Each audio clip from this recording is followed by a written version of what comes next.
Hello and welcome back to the study roof. आज हम लोग देखने जा रहे हैं एक बहुत ही इजी और छोटा सा टॉपिक, अल्फाबेट टेस्ट। क्या होता है ये अल्फाबेट टेस्ट? देखो, अल्फाबेट टेस्ट नथिंग बट ये इसमें आपकी चेकिंग हो रही है कि आप अल्फाबेट्स को सारा अच्छे से रिकॉग्नाइज कर पाते हो। अगर हम अल्फाबेट को फंबल कर दे, जैसे आप यहाँ पर देख रहे हो, सी यहाँ पर आ गया, देन बी, अगेन सी।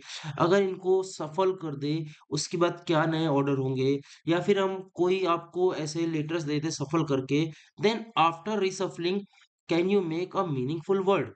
तो ये सब आता है अल्फाबेट टेस्ट के अंदर। Make a meaningful word, dictionary order, इस सारे टाइप के क्वेश्चन। तो all the types of question जो भी अल्फाबेट टेस्ट के अंदर आते हैं वो सारे हम लोग डील करेंगे। एक बहुत ही छोटा सा वीडियो और बहुत ही आसान वीडियो होगा। एक बात और बता दें, इस वीडियो के बाद नेक्स्ट जो वीडियो होगी वो इम्पोर्टेंट क्वेश्चंस की होगी। और जो कि इम्पोर्टेंट क्वेश्चंस होंगे परसेंटेज से, प्रॉफिट एंड लॉस से, एंड सीआईएसआई के। एक कॉमन वीडियो होगा जिसमें ये पूरा जो है percentage, profit and loss, CI SI के सारे इंपॉर्टेंट क्वेश्चंस हम लोग कवर करेंगे। ओके, तो चलिए स्टार्ट करते हैं फिलहाल इस वीडियो को। सो आज का हमारा पहला क्वेश्चन है, select the combination of numbers so that letters arrange accordingly in the form of meaningful word। कुल मिला के कहने का मतलब ये है, ये जो आपके सामने लेटर्स गिवन है TIRBHG, इससे एक मीनिंगफुल वर्ड बनाना है। देखो, मीनिंगफुल वर्ड बनाने के दो ऑप्शन है। पहला कि आपकी इंग्लिश देखो अच्छी होनी चाहिए। अगर इंग्लिश अच्छी है तो तुरंत ही बन जाएगा मीनिंगफुल वर्ड। दिख जाएगा सर, 1 2 3 4 5 6 ही लेटर्स हैं। 6 लेटर से मीनिंगफुल वर्ड बनाना इतना टफ टास्क नहीं है। सेकंड ऑप्शन ये है कि एक काम करो, अगर आपको नहीं इंग्लिश में इतना कॉन्फिडेंस नहीं है, नहीं बन पा रहा है, तो ये जो लिखे हुए हैं ऑप्शन, इस ऑप्शंस के अकॉर्डिंग, इन ऑर्डर के अकॉर्डिंग आप इनको रख दो। 1 लाइक यहाँ पर टी रखिए, देन आर रखिए, देन आई रखिए, then 4 is B, H is H, 6 हो गया आपका, यहाँ पर जी आएगा और देन एच आएगा। तो क्या ये कोई मीनिंगफुल वर्ड बना? नहीं बना। ऐसे करके आपको ऑप्शन में रखना पड़ेगा। Obviously it will take time. अगर आता होगा तो इंग्लिश से तुरंत ही हो जाएगा विद इन 10 सेकंड। नहीं आता है, then you have to arrange this letter as per the option, और आपको ऑटोमेटिकली मीनिंगफुल वर्ड दिख जाएगा। सो राइट नाउ इसका आंसर क्या हो जाएगा? देखिए यहाँ पर 6 लेटर है, इससे एक मीनिंगफुल बनेगा, वो होता है BRIGHT। देखिए हमने सारे लेटर यूज कर दिए, ब्राइट बन रहा है यहाँ से। अब बी देखिए 4th नंबर में, तो ये हो गया 4। आर है 3 नंबर में, तो ये हो गया 3। 4 3 से एक ही ऑप्शन शुरू हो रहा है, विच इज ऑप्शन सी। तो आगे चेक करने की खास जरूरत नहीं है, आप चाहे तो आगे भी चेक कर सकते हैं। Option C is the correct option of this question. I hope आपको ये समझ में आ गया होगा कैसे इन क्वेश्चंस को डील करना है। दोनों ऑप्शन बता दिए, एक अगर आपकी इंग्लिश अच्छी है, सेकंड आप ऑप्शन वाइज चाहिए। तो ये लीजिए नेक्स्ट क्वेश्चन आपके लिए, वीडियो को पॉज करिए और ट्राई करिए क्या है इसका correct answer. Now I am going to tell you the correct answer of this question. देखिए TLPNAE है, यहाँ से अगर आप एक मीनिंगफुल वर्ड बनाना चाहेंगे तो वो होगा प्लैनेट। PLANET, planet. तो इस हिसाब से कौन सा ऑप्शन सही हो जाएगा? देखिए पी है मेरा 3, एल है 2, 3 2, देन ए हो गया 5, एन हो गया 4, ई होगा यहाँ पर देखिए 6, एंड टी होगा 1। तो 3 2 5 4 6 1, 4 6 1, option B is the correct option of this question. अच्छा, यहाँ पर देखिए यहाँ तक पूरा सेम था, तो हमको इसमें पूरा का पूरा वर्ड लास्ट तक चेक करना पड़ेगा, बिकॉज फर्स्ट जो 5 थे वो सेम थे। नाउ आई होप कि आप इस टाइप के क्वेश्चन एग्जाम में अगर आएंगे तो बहुत आसानी से डील कर जाओगे। हमने दोनों ऑप्शन बताए आपको, one is English, second is option approach. जो भी आपको बेटर लगे आप उसके थ्रू क्वेश्चन करिएगा। आसानी से ये सारे क्वेश्चन आपको इजिली मार्क्स देके चले जाएंगे। चलिए नेक्स्ट क्वेश्चन देखते हैं, नेक्स्ट टाइप के question. Which one of the following word will come second in the English dictionary? कुल मिला के ये इस सारे वर्ड्स को आपको डिक्शनरी ऑर्डर में अरेंज करना है, उसके बाद बताना है कौन सा वर्ड सेकंड नंबर में होगा। तो अगेन आई सजेस्ट कि आप पहले इसको वीडियो पॉज करके ट्राई करो, देन मेरा आंसर देखिएगा। अब देखो हम जब आंसर करेंगे तो कैसे करेंगे, सबसे पहले देखेंगे क्या कॉमन है। M A सब जगह कॉमन है, तो ये MA कैंसिल आउट हो गया, देखो 5 से। अब बात करते हैं थर्ड लेटर की, GGTRG। अब बताओ कौन सा लेटर पहले आएगा, जी आएगा या टी आएगा या आर आएगा? तो यू विल से सर जी पहले आएगा। मतलब टी और आर क्या आने वाले, ये 4th और 5 में कोई आने वाले, तो ये दोनों के दोनों कैंसिल आउट हो गए। इसको हम कैंसिल आउट कर देंगे। इसमें से कोई एक 4 होगा, कोई एक 5th नंबर में आएगा। फर्स्ट सेकंड थर्ड में तो ये मैजिकल, मैग्नीफाई और मैग्नेटिक में ही आने वाला है। क्लियर है ये बात? हमको चाहिए सेकंड, तो that's why I eliminated C and D. अब आगे देखते हैं, देखो आई, एन और यहाँ पर एन। अब बताइए कौन सा पहले आएगा, आई या एन? तो आप बोलोगे सर आई पहले आएगा, इसका मतलब मैजिकल के ऑर्डर हो गया फर्स्ट। इन पांचों में ये सबसे ऊपर आ जाएगा। अब बातें डील करते हैं मैग्नीफाई और मैग्नेटिक में कौन पहले आने वाला है। इसका नेक्स्ट आई और यहाँ पर है ई। बताओ आई ई में कौन सा पहले आएगा? आप बोलोगे ई पहले आएगा, इसका मतलब इसका ऑर्डर हो गया सेकंड, मैग्नीफाई का ऑर्डर हो गया थर्ड, फोर और फाइव में इनमें से कोई हो जाएगा। बट हमें आगे निकालने की जरूरत नहीं है, पूछा है सेकंड कौन सा होगा, तो सेकंड हो गया मैग्नेटिक। तो option E is the correct answer of this question. तो ये होता है तरीका डिक्शनरी ऑर्डर में अरेंज करने का। जो भी सेम हो उसको कैंसिल आउट कर दीजिए, फिर जो अलग होंगे उसमें देखिए कौन सा पहले आएगा, उसको पहले रैंकिंग करिए, दैट्स इट। चलिए एक क्वेश्चन अब आप अपने आप ट्राई करिए, उसके बाद हम सॉल्व करने जा रहे हैं, उसका सोल्यूशन देखिएगा। इसमें क्वेश्चन में पूछा गया है which of the following word will come in the middle if all of them are arrange alphabetically as in the dictionary. तो यहाँ पर देखो पांच है, मिडिल का मतलब हमें बताना है थर्ड नंबर पे कौन सा आने वाला है। तो देखिए ए बी लिखा हुआ है, इसका मतलब क्लियर हो गया कि बी वाला तो फिफ्थ नंबर में आने वाला है, इसमें कोई डाउट नहीं है। अब यहाँ पर आ जाते हैं, ए कॉमन कैंसिल आउट कर दीजिए, पी एन कौन सा पहले आएगा, पी आएगा या एन आएगा? आप बोलोगे कि सर एन पहले आएगा, इसका मतलब इसकी रैंकिंग हो जाएगी फोर, इसमें तो कोई डाउट ही नहीं रहा। अब यहाँ पर डील करना है कौन सा होगा थर्ड नंबर में। ए एन टी आई, ये तीनों में A N T I common है, तो A N T I cancel out हो गया। अब बात करते हैं जी क्यू पी। बताइए जी पहले आएगा, क्यू पहले आएगा या पी पहले आएगा? एक बार में सारी रैंकिंग फिक्स हो जाएगी। आप बोलोगे सर जी पहले आएगा, इसका मतलब फर्स्ट रैंकिंग हो गई जी की। इसके बाद कौन सा पहले आएगा? पी पहले आएगा, तो ये हो गई सेकेंड रैंकिंग। इसके बाद कौन सा आता है? क्यू आता है, तो ये हो गई थर्ड रैंकिंग। तो हमसे पूछा गया था मिडिल में कौन सा आने वाला है, थर्ड पूछा गया था। Means option D is the correct answer of this question and T is the correct answer. इतने आराम से काम डाउन होकर क्वेश्चन को करिएगा, बहुत ही आसानी से होंगे और हमेशा 100% एक्यूरेसी के साथ। ठीक है, चलिए नेक्स्ट क्वेश्चन देखते हैं। अब हमारा अगला टाइप है, फिर से एक मीनिंगफुल वर्ड बनाना है बट फिलिंग द ब्लैंक कुछ दिया हुआ है। देखो पढ़ो इंस्ट्रक्शन को ध्यान से। Below are given four words, ये चार वर्ड्स आपके सामने है। Some letters are missing, starting में देख रहे हैं आप कुछ मिसिंग है। A group of three letters complete these word meaningful, एक मीनिंगफुली वर्ड बनाना है। Select these three letter from the alternative given. अब ऑप्शन से रख के आप देख लीजिए कौन सा एक वर्ड आपको मीनिंगफुल वर्ड देगा। तो क्लियरली दूर से दिख रहा है, अगर हम सी ओ एन को यहाँ पर रखेंगे तो आपको बन जाएगा कॉन्वेंट, यहाँ पर रखेंगे सी ओ एन को तो कनेक्ट, यहाँ पर रखेंगे तो कंडक्ट, यहाँ पर रखेंगे तो कंट्रोल। तो यानी कि सी ओ एन को पुट करते ही ये सारे के सारे मीनिंगफुल वर्ड बन जाने। बहुत ज्यादा इजी क्वेश्चन था, मीनिंगफुल वर्ड बनाना है यहाँ पर। ठीक है, नेक्स्ट क्वेश्चन देखते हैं। If the letter of word articulate can be use as many times as one want to use, मतलब इसके अंदर जितने भी लेटर है चाहे इसको जितनी बार यूज करो, एक बार जैसे यहाँ पर टी है दो बार है, आप चाहो तो चार बार यूज करो। Then which of the following word can not be form. Form देखो दो क्वेश्चन बनते हैं, can be form and can not be form. बोला है कुछ कौन सा वर्ड बन ही नहीं सकता, चाहे तो आप जितनी बार यूज कर लो इन वर्ड को। तो आइए देखते हैं कौन सा है। COURT, जब आप कोर्स पढ़ रहे हो तो देखिए यहाँ पर आ रहा है ओ, क्या आर्टिकुलेट के अंदर ओ है? जब ओ आर्टिकुलेट के अंदर है ही नहीं है तो कोट कैसे बन जाएगा? इसका मतलब यही आंसर है, कोट नहीं बन सकता। Option A is the correct answer. नीचे अगर आप बी सी डी को देखोगे तो यहाँ पर वही लेटर है जो की आर्टिकुलेट के अंदर है। तो ये तीनों बन सकते हैं but coat can not be form, so option A is the correct answer. Okay, I hope आपको ये टाइप भी समझ में आ गया होगा। अब मूव करते हैं नेक्स्ट टाइप की तरफ। अब यहाँ से जो क्वेश्चंस हम लोग करने जा रहे हैं इनकी लैंग्वेज को बहुत ध्यान से पढ़िएगा। Language is very very important. Main game language का ही। आगे से जो भी क्वेश्चन, आगे पांच छह क्वेश्चन हम लोग करने जा रहे हैं, तो पहले वीडियो को पॉज करिएगा, ट्राई करिएगा लैंग्वेज को खुद से इंटरप्रेट करने की।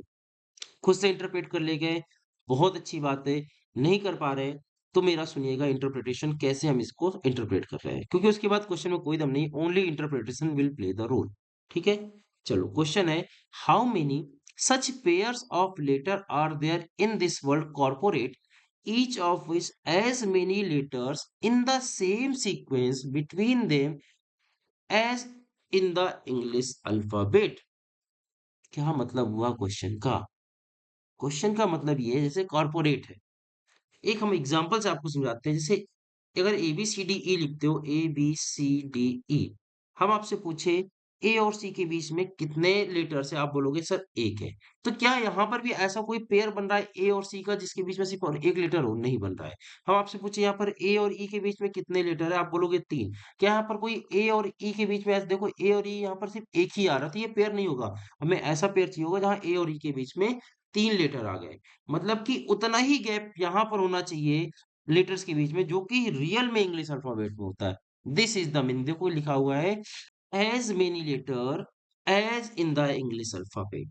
अब यहाँ पर एक बीच में एक और वर्ड यूज हुआ है, सेम सीक्वेंस। सेम सीक्वेंस का मतलब ये, अगर ए पहले आता है इंग्लिश अल्फाबेट में तो ए को पहले ही होना चाहिए, ई बाद में आता है तो ई को बाद में ही होना चाहिए। जैसे यहाँ पर देखो, अगर बात कर ले ओ और पी, ओ और पी लगातार आते हैं इंग्लिश अल्फाबेट में, करेक्ट है। ओ और पी लगातार आते हैं, बट ओ पहले आता है, तो इस वजह से इस पेयर को हम काउंट नहीं करेंगे, बिकॉज ये रिवर्स लिख दिया है, सीक्वेंस सेम नहीं रहा, बोला है सीक्वेंस भी सेम होना चाहिए। अगर ये पी ओ की जगह ओपी होता तो एक पेयर हम यहाँ पर काउंट कर लेते, तो ये मतलब हुआ सेम सीक्वेंस का। आई होप आपको दोनों वर्ड का मतलब समझ गया हो। गैप पहली बात, as many letters, same sequence, दोनों बात आपको समझ में आ गई। अब चलिए फाइंड करते हैं कैसे इसको फाइंड किया जाएगा, तो इसको थोड़ा सा इरेज कर देते हैं, जिससे कि आपको ये क्लैरिटी थोड़ा समझ में आए। देखिए, तो इस वर्ड को करने का सबसे आसान तरीका हम आपको बता रहे हैं। क्या करिए, यहाँ से एबीसीडी पढ़ना स्टार्ट करिए from C. C, D, E, F, G, H, I, J, K. क्या कुछ भी रिपीट हुआ? जब आप पढ़ रहे थे तो क्या कुछ मैच किया? नहीं मैच किया, मतलब सी से कोई पेयर नहीं बनेगा। अब ओ से पढ़िए, M N O, P, Q, R, S, T, U, V. क्या कोई भी सेम प्लेस में आया? नहीं आया, मतलब ओ से भी कोई पेयर नहीं बनेगा। आर से पढ़ते हैं, आर के आगे स्टार्ट करिए, R, S, T, U, V, W, X. क्या कोई भी रिपीट हुआ? नहीं हुआ। अब पी से पढ़ना शुरू करते हैं, पी, क्यू, आर। अब देखो, जैसे हमने पी क्यू आर पढ़ा, तो आर उसी जगह आया जो कि इंग्लिश अल्फाबेट में था, मतलब ये हो गया एक मेरा पेयर पी क्यू आर। अब यहाँ से ओ मत स्टार्ट करिएगा, वापस पी से पढ़ना शुरू करिए। अभी आगे भी जाते हैं, शायद कोई रिपीट हो रहा है। P, Q, R, S, T. देखो टी भी उसी प्लेस में आ गया जो कि इंग्लिश अल्फाबेट में, P Q R S T, P Q R S T. मतलब पी और टी के बीच में उतने ही लेटर्स हैं जो कि इंग्लिश अल्फाबेट में होते हैं। तो एक मेरा ये पेयर हो गया, तो पहला पेयर हमने निकाला पी एन आर। रियल में भी एक ही लेटर होता है और यहाँ पर भी एक ही लेटर है बीच में। दूसरा निकाला हमने पी टी, यहाँ पर भी 3 लेटर है पीओटी के बीच में, और रियल में भी होता है, देखो P Q R S T, real में भी बीच पीओटी के बीच में 3 ही लेटर होते हैं। दूसरा पेयर हो गया। क्या आप तीसरा पेयर बता सकते हैं? ट्राई करिए ऐसे ही, हम उसके बाद सॉल्व कर रहे हैं यहाँ पर। अब ओ से पढ़ना स्टार्ट करिए, पी वाला तो सारा हो गया। I mean O, P, Q, R, S नहीं मिला। आर से स्टार्ट करते हैं, आर, एस, टी। देखो एक और पेयर मिल गया हमें, आर, एस, टी, मतलब थर्ड पेयर हो गया आर और टी। रियलिटी में भी आर और टी के बीच में एक वर्ड होता है, एक ही लेटर होता है, और यहाँ पर भी आर और टी के बीच में एक ही लेटर है। और आगे ट्राई कर लीजिए, ए बी सी नहीं है, टी ही नहीं है, मतलब कि यहाँ पर 3 ऐसे पेयर हैं जिनके बीच में उतना ही गैप है और सेम सीक्वेंस में, जो कि इंग्लिश अल्फाबेट में होता है। Option C is the correct answer of this question. देखो इस क्वेश्चन को हमने बहुत ज्यादा आराम से समझाया है, क्योंकि इस क्वेश्चन में ना क्लास में हम देख रहे थे कि हर बच्चा कंफ्यूज हो रहा था। मतलब 90% स्टूडेंट को समझ में नहीं आया लैंग्वेज क्या बोल रही। आराम से लैंग्वेज को इंटरप्रेट किया और उसको पूरा आराम से सॉल्यूशन को किया है। एक क्वेश्चन सिमिलर टाइप का आपके सामने रखते हैं, और बताइए इसका आंसर क्या होगा। अगेन क्या बताइए, इस क्वेश्चन में और लास्ट क्वेश्चन में क्या आपको कुछ डिफरेंस समझ में आ रहा है? How many such pairs of letter are there in this word corporate, each of which has as many letters in between them in the word as in the English alphabet. इन दोनों question में क्या difference है? बस इतना difference समझ में आ रहा है, ये 2 लाइन में लिखा हुआ है, ये 2 लाइन से ज़्यादा लग गया है इसमें थोड़ा-सा। यानी कुछ तो ऐड ऑन या कुछ सब्सट्रैक्ट तो हुआ है, तभी तो डिफरेंस है। तो अब देखते हैं इसमें डिफरेंस क्या है। देखो यहाँ पर डिफरेंस ये है कि यहाँ पर लिखा हुआ था सेम सीक्वेंस, और ये सेम सीक्वेंस मिसिंग है इस क्वेश्चन में, बस इतना सा डिफरेंस है, बाकी सब सेम है।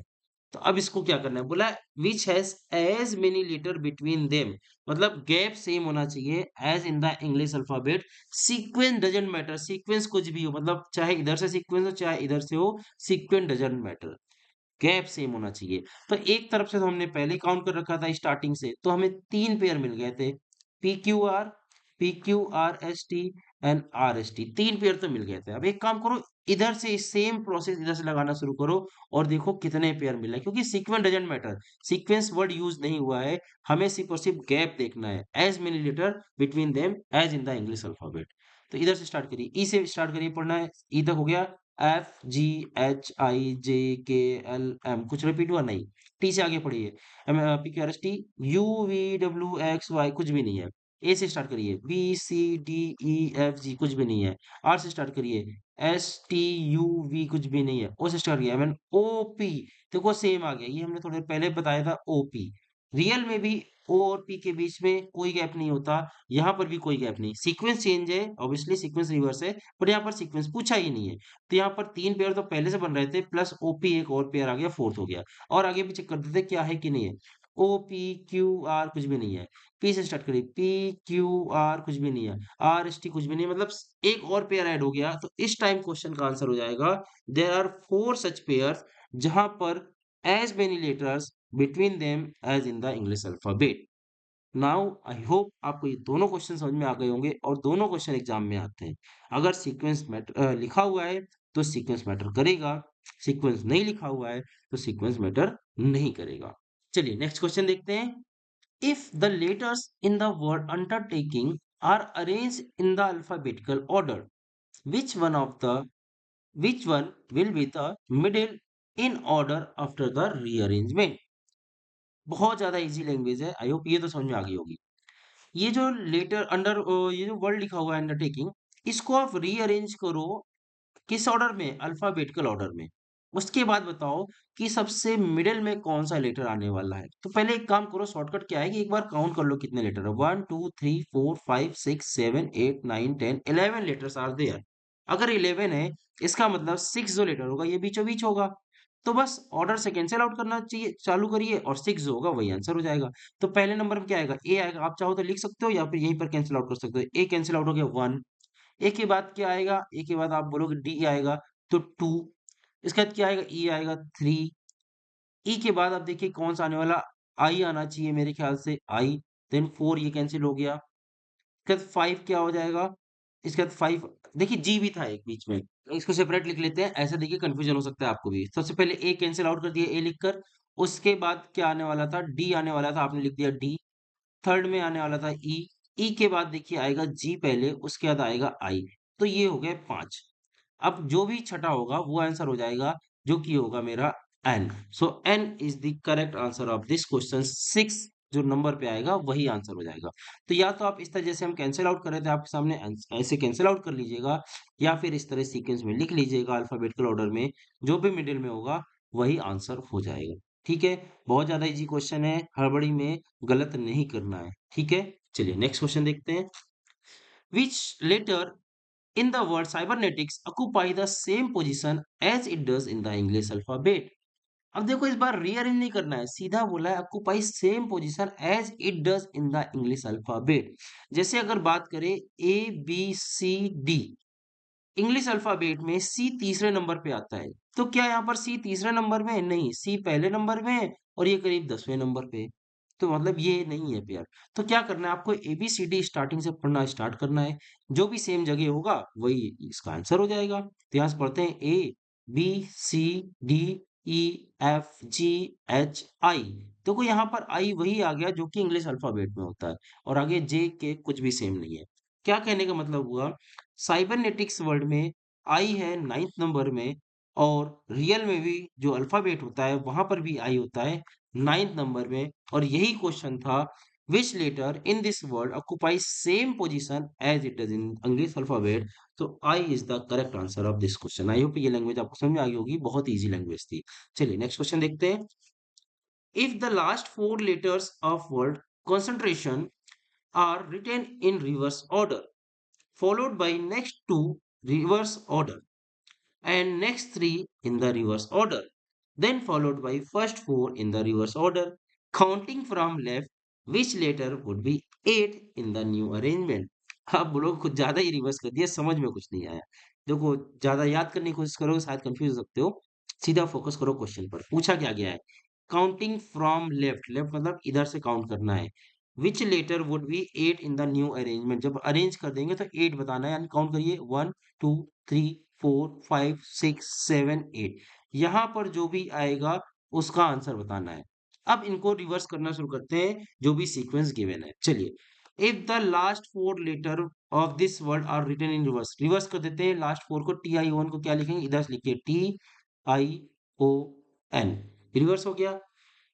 Followed by next two in the reverse order, next two क्या है यहाँ पर, आर ए है। तो यहाँ पर लिख दो आर और यहाँ पर लिख दो ए, और यही आपको बताना था यहाँ पर आफ्टर रिसफलिंग कौन सा लेटर आ जाएगा। तो यहाँ पर कौन सा आ गया, यहाँ पर आ गया ए। इसका मतलब option C is the correct answer of this question. आगे कुछ भी रिवर्स करने की जरूरत नहीं थी। अगर आपने ये क्वेश्चन नहीं पढ़ा होता लास्ट से तो आप पूरा रिवर्स करते, उसके बाद आंसर कर देते, तब भी आंसर तो सही ही होता, बट टाइम लग जाता। ये सब तरीके हैं जिससे टाइम सेव किया जा सकता है। ठीक है, चलिए देखते हैं अब नेक्स्ट टाइप के कुछ क्वेश्चंस। अब ये कुछ नए टाइप के क्वेश्चन, ये भी अल्फाबेट टेस्ट का पार्ट है। बहुत ज्यादा रीसफलिंग है, यहाँ पर सिंबल्स हैं और नंबर्स हैं, अल्फाबेट्स भी हैं। यही होता है अल्फाबेट टेस्ट। हमने शुरुआत में बोला ना, रिकॉग्निशन ऑफ अल्फाबेट, जो भी उनने कंडीशन दी उसके कंडीशन के हिसाब से।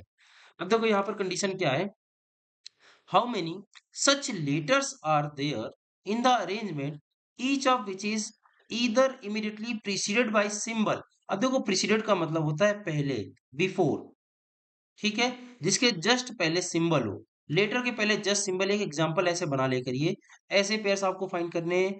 और इमीडिएटली फॉलोड बाय नंबर, या फिर उसके जस्ट बाद एक नंबर हो। हमने लिख दिया एक, मान लिए 2 एक नंबर है, तो या फिर ऐसा पेयर मिल जाए।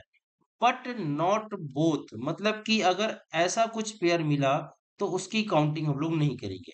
सिर्फ ऐसे पेयर्स की काउंटिंग करिए और ऐसे पेयर्स की काउंटिंग करिए। तो ढूंढिए लेटर्स को, लेटर्स के जस्ट पहले अगर सिंबल रहा तो काउंट करिएगा, लेटर्स के बाद नंबर रहा तो काउंट करिएगा, दोनों हो गए तो काउंट नहीं करेंगे। तो सीधा लेटर्स में जंप करते हैं, स्टार्टिंग करिए। ये रहा लेटर, लेटर के पहले सिंबल, यस, लेटर के बाद नंबर, ये हो गई थर्ड कंडीशन जिसको हमें काउंट नहीं करनी है, तो इसको स्किप कर दीजिए। आगे मूव करते हैं, लेटर, लेटर के पहले सिंबल एक पेयर हो गया, लेटर, लेटर के बाद नंबर दूसरा पेयर हो गया। आगे ढूंढिए, लेटर पर जंप करिए, लेटर के पहले सिंबल, यस, तीसरा पेयर हो गया, लेटर के बाद नंबर चौथा पेयर हो गया, लेटर के पहले सिंबल पांचवा पेयर हो गया, लेटर के बाद नंबर छठवां पेयर, लेटर के पहले सिंबल सातवां पेयर। और इधर आगे चलिए, लेटर के बाद नंबर नहीं है, और आगे बढ़िए, लेटर के पहले सिंबल, ये हो गया एक और पेयर। That's it. तो टोटल कितने पेयर हो गए, 1 2 3 4 5 6 7 8। Option D is the correct answer of this question. There are 8 such pair जिनके पहले या तो सिंबल था या फिर उनके बाद नंबर था, लेकिन दोनों चीज नहीं थे। अगर ये दोनों नहीं लिखता तो नो आंसर हो जाता, ठीक है। तो दोनों वाले काउंट नहीं करने थे। अच्छा क्वेश्चन था। प्रीसीडेड का मतलब पहले होता है बिफोर, एंड फॉलोड मतलब बाद में होता है आफ्टर। ये चीज ध्यान रखिएगा, इसमें कंफ्यूजन बहुत होता है स्टूडेंट को, ठीक है। चलिए नेक्स्ट क्वेश्चन देखते हैं। Which of the following is exactly in the middle between 3 and 1 in the above arrangement? कितना ज्यादा इजी क्वेश्चन है। 3 और 1 के बीचों बीच कौन सा नंबर या लेटर आएगा, बस ये बताना है। तो काउंट कर लो कितने हैं, उसके बाद मिडिल निकाल लेंगे। 1 2 3 4 5 6 7 8 9 10 11, देखो यहाँ पर लिखे हुए हैं, यानी 6 अगेन मिडिल में, वो काउंट करिए। 1 2 3 4 5 6, 6 आ गया B. Option option A which is B is the correct answer. That's it. ये तो बहुत ज्यादा इजी क्वेश्चन था, ठीक है। चलिए नेक्स्ट क्वेश्चन देखते हैं। How many such numbers are there in the above arrangement, each of which is immediately preceded by a consonant and not immediately followed by a consonant? तो फिर से जैसे अभी लास्ट टाइम पेयर बनाया था वैसे बनाइए। क्या बोला है, how many such numbers are there, जिसके पहले कॉन्सोनेंट हो, and not immediately followed by consonant. यहाँ पर कॉन्सोनेंट नहीं आना चाहिए, कॉन्सोनेंट के सिवा कुछ भी आ जाए, मतलब कॉन्सोनेंट नंबर, कॉन्सोनेंट आएगा तो इसको काउंट नहीं करेंगे, कॉन्सोनेंट नंबर इसके बाद कुछ भी आए वो हम काउंट करेंगे। तो इसको ढूंढिए, कॉन्सोनेंट एंड नंबर के पेयर ढूंढते हैं। चलिए सीधा जम करते हैं, कॉन्सोनेंट और नंबर, ये वॉवेल नहीं देखेंगे, कॉन्सोनेंट नंबर का पेयर ढूंढते हैं। आगे बढ़ते चलिए, कॉन्सोनेंट ये मिल गया, देखिए कॉन्सोनेंट नंबर का एक पेयर, इसके बाद में क्या है, नंबर है। कोई बात नहीं, कॉन्सोनेंट नहीं होना चाहिए था, बाकी कुछ भी हो, तो ये हो गया मेरा एक pair, consonant number and number. आगे बढ़िए, आगे जब बढ़ते हैं तो देखते हैं U1, यू वॉवेल होता है, कॉन्सोनेंट नहीं होता तो इसको भी काउंट मत करिएगा। और आगे बढ़िए, W कॉन्सोनेंट है, 4 नंबर है और उसके बाद सिंबल है, अगेन इसको काउंट कर लिया जाएगा। कॉन्सोनेंट नंबर लास्ट में कुछ भी आए, आई डोंट केयर। आगे एक और देखिए, कॉन्सोनेंट नंबर, बट ये क्या है, कॉन्सोनेंट है, ये हो गई ये वाली कंडीशन, कॉन्सोनेंट नंबर कॉन्सोनेंट, तो इसको भी काउंट नहीं करेंगे। तो एक्चुअल में हम लोग को दो ही पेयर मिले, Q79 एंड W4, और ये स्टार बोल दीजिए, हैस्ट्रिक बोल दीजिए, कुछ भी बोलिए। तो ये दो पेयर मिल गए जिसमें कॉन्सोनेंट नंबर और उसके बाद कॉन्सोनेंट नहीं था। तो option C is the correct answer of this question, 2 is the correct answer, ठीक है। चलिए एक और क्वेश्चन देखते हैं। Which of the following is 7 to the left of the 16 from the left in the above arrangement? अब इस question में कई लोग कंफ्यूज जाते हैं अननेसेसरी। अच्छा यहाँ पर दो ही बार लिखा है, 7 to the left of the 16 from the left, इसके आगे और लिख देते, from the left to the 8 right, to the 8 right in the arrangement, ऐसा भी लिख देते, या आगे और तीन चार लाइन आगे कंटिन्यू कर देते, तब क्या करते। देखो कितनी भी लाइन लिखो आई डोंट केयर, क्या करना है क्वेश्चन को सबसे लास्ट से स्टार्ट करना, रिवर्स से सॉल्व करने की कोशिश करिएगा ऐसे। ठीक है, तो सबसे लास्ट में देखो क्या लिखा हुआ है, सबसे लास्ट में लिखा हुआ है 16th फ्रॉम द लेफ्ट। तो इसको सॉल्व करो पहले, 16 from the left corner, left ये होता है, राइट ये होता है। तो 16 काउंट करो लेफ्ट से, 1 2 3 4 5 6 7 8 9 10 11 12 13 14 15 16। तो यहाँ पर आप आ गए, ये हो गई इसकी कहानी खत्म। इसको कैंसिल आउट करके यहाँ पर आप लिख सकते हो 2, बात खत्म। अब क्वेश्चन बन गया, which of the following is 7 to the left of 2। अब यहाँ पर देखो तुरंत क्वेश्चन खत्म हो जाएगा। अगर 3-4 कंडीशन और भी लिखी होती, ऐसे ही आप कैंसिल आउट करते जाना, उसके आगे नंबर लिखते चले जाना। तो यहाँ पर आपको बताना है 7 टू द लेफ्ट ऑफ 2। अब लेफ्ट देखो इधर नहीं होगा, लेफ्ट इधर होगा, 2 का लेफ्ट दिस साइड है, और 7 बताना है। तो 1 2 3 4 5 6 7। तो 7 में आ गया टी। तो 7 to the left of 2 is T. तो option D is the correct answer of this question. ये क्वेश्चन इंपॉर्टेंट है, ध्यान से करिएगा, एक बार दोबारा रिवाइज कर लो। इसको हटा देते हैं, देखिए पूरा इरेज कर देते हैं, आप इसको बाद में भी आप पीडीएफ के थ्रू पढ़ सकते हो। ठीक है, बस यहाँ पर सोल्यूशन हम छोड़ दे रहे हैं। 2 एंड उसके बाद 2 से जब आप 7 काउंट करोगे तो टी आ जाएगा, पहले यहाँ तक पहुंच गया 2 में, फिर रिवर्स आएंगे टी में। इस टाइप के काफी क्वेश्चंस एग्जाम में आते हैं, मतलब 2-3 स्टेप में भी करने को आ जाता है, इसके आगे भी लिख सकते थे। ठीक है, तो इसमें गलती मत करिएगा, इंपॉर्टेंट क्वेश्चन है और आसान क्वेश्चन है। ठीक है, तो ये था हमारा आज का वीडियो अल्फाबेट टेस्ट के ऊपर। इसकी पीडीएफ के लिए आप हमारे टेलीग्राम को चैनल को ज्वाइन कर लेना। आज सारी की सारी पीडीएफ शेयर कर दिए जाएंगे, जितने भी हमने आज तक सारे टॉपिक कवर कर दिए हैं। और नेक्स्ट वीडियो हमारा होगा इंपॉर्टेंट क्वेश्चन के ऊपर, percentage, profit loss and CI sign का। तो मिलते हैं नेक्स्ट वीडियो में, तब तक हंसते रहें, मुस्कुराते रहें, कीप लर्निंग, कीप ग्रोइंग।